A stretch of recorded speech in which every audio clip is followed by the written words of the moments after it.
Our guest for this debrief episode is an Army National Guard veteran that served in one of the country's most distinguished units, with a lineage that traces its origin all the way back to the famous Irish Brigade of the Civil War, the 69th New York Infantry Regiment, or simply the Fighting 69th. He also is the creator and host of the successful podcast Untold Civil War, as well as his newest show distributed on YouTube, The Tactical Historian. Our conversation covers what made him want to pursue a career in the military, his time in the Army National Guard, and how his time in service helped him interpret war history in a way that can't be taught in a classroom. As always, the views and opinions expressed on this podcast are not those of the U.S. government or any of its branches of military, but are solely those of the individual. And now on with our show. This is our conversation with Paul Hoza. I am Colby Sumner. And this is America, Fog of War. Pride of our nation, this day have set upon a mighty endeavor, a struggle to preserve our republic. Men's souls will be shaken with the violences of... The cost of freedom is always high, but Americans have always paid it. And one path we shall never choose, and that is the path of surrender.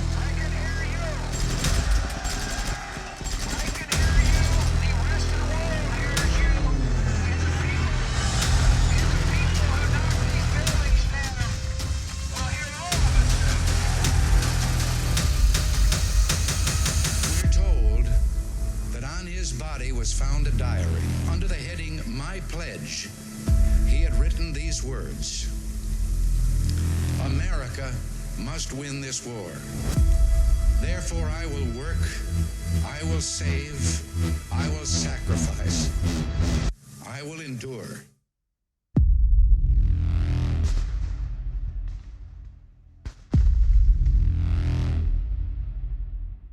So kind of curious, how old were you? Because it's obvious that you have a war history interest. Like that's where it lies, because both shows revolve around war history. All right, definitely. Yeah. So what is it that got you into? How old were you when you got into it? What is it that kind of sparked that interest? Fill us in. How'd you get started? So basically, from what I can remember, is when I was, it must have been maybe first grade or something like that. It was that long ago. And there I am, like sitting in my dad's lap or whatever, looking at pictures of Napoleon and his battles, the Napoleonic Wars. And, we're watching, Ken Burns on VHS, Civil War documentary. So from that moment on, that was the spark that just led me into studying military history and, conflicts and things like that. That was really it. I mean, I don't know if it was the, Napoleonic uniforms or it was just the stories of what guys and gals went through, but that definitely was what sparked everything. Well, there's a little bit of everything in that, I think. Like the uniforms are definitely a part of it, for me, like the fish hook that caught my lip was World War II. 100%, man. I feel like that's usually like the stereotypical entry point for most people, at least into America, like for Americans to be into war history. And I bet so hard. I think, I don't remember exactly how old I was. I think I was somewhere around third or fourth grade, fifth grade, somewhere in there when Saving Private Ryan came out. And dude, my mom taking me to see that movie, I was like a kid getting ready to meet the real Santa Claus. I was so pumped up about it. And it goes from there, right? Like, yeah. You watch the movies, everyone remembers, Saving Private Ryan, The Longest Day, right? Bridge Too Far, and then it goes from there. And then, at least my generation, we were playing the video games. We were playing Medal of Honor, and then it went into Call of Duty. You talking about Allied Assault was the first big one that came. Listen, that soundtrack still to this day, dude. I could listen to that soundtrack and it'll put me in a really good place. But I mean, the D-Day landing on that game, bro. I replayed solely just that mission, and then the radio tower facility mission, the one that looks like you're also in Saving Private Ryan. I think I played those easily 100 times a piece. I think more. Actually, the guys behind the original Medal of Honors, they actually worked very closely with like the Medal of Honor Society, with Medal of Honor recipients, trying to get the word out and raise money for the Medal of Honor Society. Awesome. I know this because as a kid, I would read the little brochure, that came in the with the CD. I would constantly reading that stuff because I love the game so much.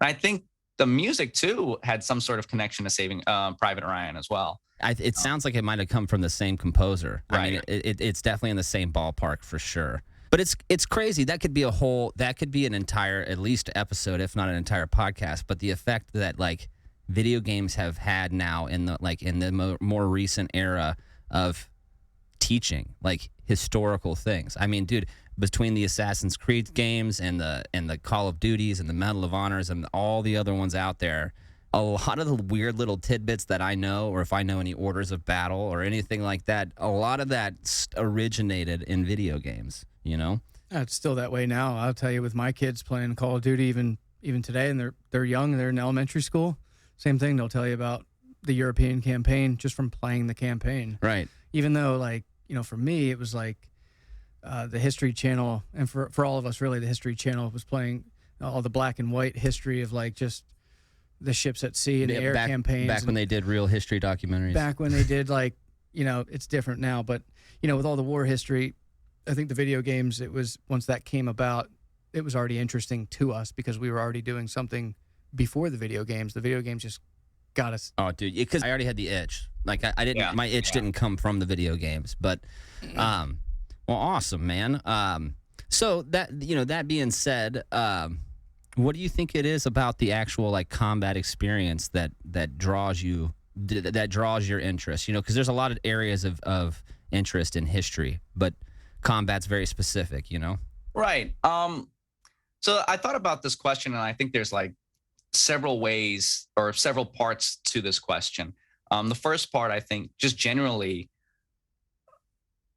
I think the experience when you hear these stories, and let's see if I can word this correctly or word this right, is that what people experience in these situations, whether it be when we say combat, whether it's in a law enforcement setting or military setting, people experience things that bring out different human traits.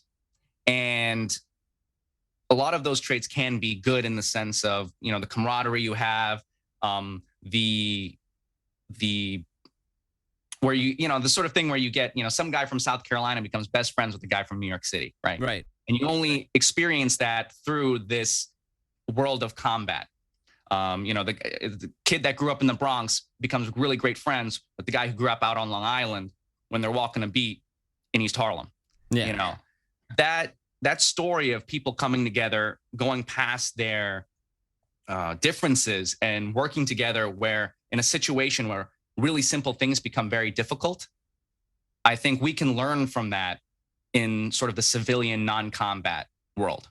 Right. Well, you almost, so in different words, it's not exactly, but it's very similar to what I kind of think and I'm stealing a lot of my phrasing here from Dan Carlin, because I feel that my interest in war history is very in line with what he has mentioned on his podcasts before. But he talks about, he likes to watch humans on the extremes of the life experience, right? Like you talk about what all a human can expectantly experience in a lifetime, right? And there's all these things that we all have in common. That's whether that's heartbreak and joy and all the things in between, death, everything else. But there are certain things that are like outliers. They're very extreme, and usually they're very negative. Sometimes they're very good. You could be in you could be a multi-millionaire or billionaire, and that is definitely a rare experience. That's living on the extreme edge of the life experience. Well, combat is definitely on the most polar opposite extreme, right? I mean, but it's about as dark and as hard and as tough as you can get, and the experiences are brutal. I mean, it's brutal.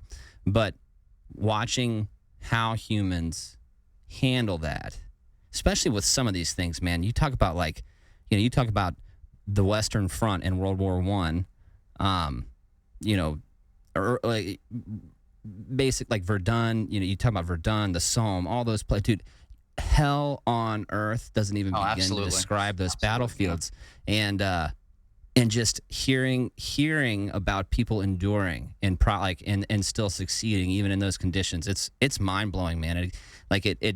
There's a lot of circumstances and a lot of places in history where you can take a negative and a very pessimistic outlook on humanity because we do negative, but also it's very inspiring sometimes too. Right. And you see Right. you see these great qualities, like you had pointed out, get exhibited time and time again. And it's not just one war. I mean, it's repetitively every war. You have great people and you have terrible people, and it's very interesting. Well, I think in the moment you have a mutual performance, both sides, on both sides of the trenches and both sides of the field. And then after the fact, after the war is ended, you have a mutual respect because you know the guy across from you, the guy near you, your neighbor, whatever, acted the way that you acted in a similar scenario. Maybe on a different battlefield, maybe at a different time. Yeah. But you have that mutual respect because you know how that person performed. Yeah. Well, And there's that like golden thread too, right? That I think that's kind of interesting that sort of you touched on, is that even the guys serving today, whether it's the U.S. military or whatever the case may be, they can sort of trace that lineage all the way back to that warrior spirit that goes all the way back. You right, know? because So that war continues. Yeah, because the basic fact is that the tools and instruments of warfare might have changed, but war has never changed, right? War has been the same thing from day one, dude, and it's brutal. I mean, it is life and death. It is a struggle. It is a struggle to kill and survive, right? Like that is what you do, and even though we might use different tools, I mean, even the maneuvers are still the same. Like for instance, this is getting really into the theory and high level stuff with warfare. But if you think about this, you know, even guys that are operating in Napoleonic tactics, the tactics are still the exact same. In the modern military, it's the numbers are different because you don't need as many men to put down as many rounds, right? Like, Right. Instead of an entire brigade, you only need 4 guys, and you can get to work. And that's why the spacing is so much different. That's why we bound it different and all that stuff. But really, the tactics are all the same, right? Maneuver on the enemy, catch them on their side, close with and destroy. Easy day. It's just, God, man, there's so much variant in the specifics that happen person to person on the battlefield, where you hear these, I mean, setting alone can make the battlefield just terrible. And it's such an interesting thing. And if anyone's been to the Infantry Museum in Fort Benning, I think they do a good job of that. You know, when they talk about the last 100 yards over there, that, you know, and if anyone's gone there, it's really awesome. You know, you have the last 100 yards exhibit is just a tribute to those last 100 yards where infantrymen actually have to close and engage, where you can no longer call in artillery. You can't call in air support. That's it. It's the last 100 yards. It's bayonet against bayonet. It's an infantryman's fight. It hasn't changed since the Spartans. And when you walk through that exhibit, it takes you through the American Revolution, big dioramas, through the Revolution to the modern age. And you're just walking through that and you see how things have changed. Like you said, the equipment may change, but it's still the same old story. It is, man. It is. It's awesome. It's awesome. I definitely recommend. Oh, I feel like I get all motivated. That was kind of, that gets me all like ready to. I want to go get in a fight almost. You know what I mean? Like I don't want to go pick a fight, but you know, like all right, last 100, let's do it. You're warm and fuzzy inside, right? You know what you're going to do. Well, you know, immediately I started thinking. You know, what's funny? The Marine Corps is so good with ditties, dude. To this day, still, you said that. The first thing that popped in my mind was speed, intensity, and violence of action. That's the first Every thing time. I think of.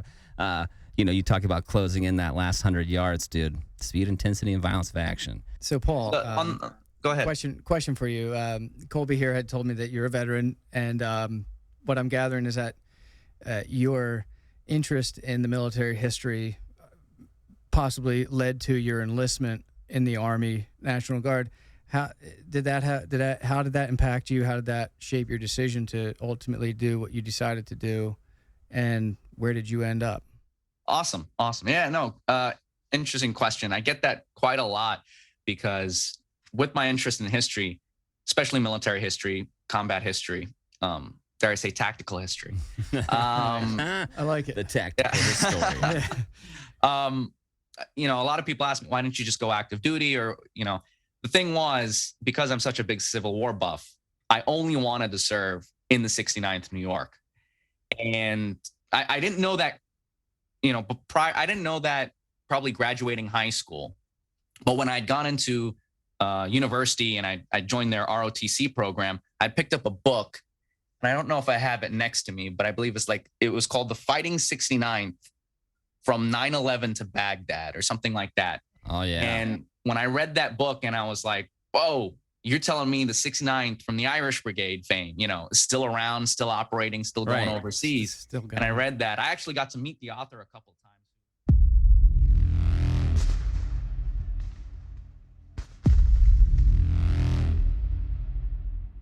Do you love America Fog of War and want more of it? If so, Brett and I would love it if you became a member of the America Fog of War Patreon. Visit americafogofwar.com and follow the link Become a Member located in the menu at the top of the homepage and pick from one of our 3 membership subscription options.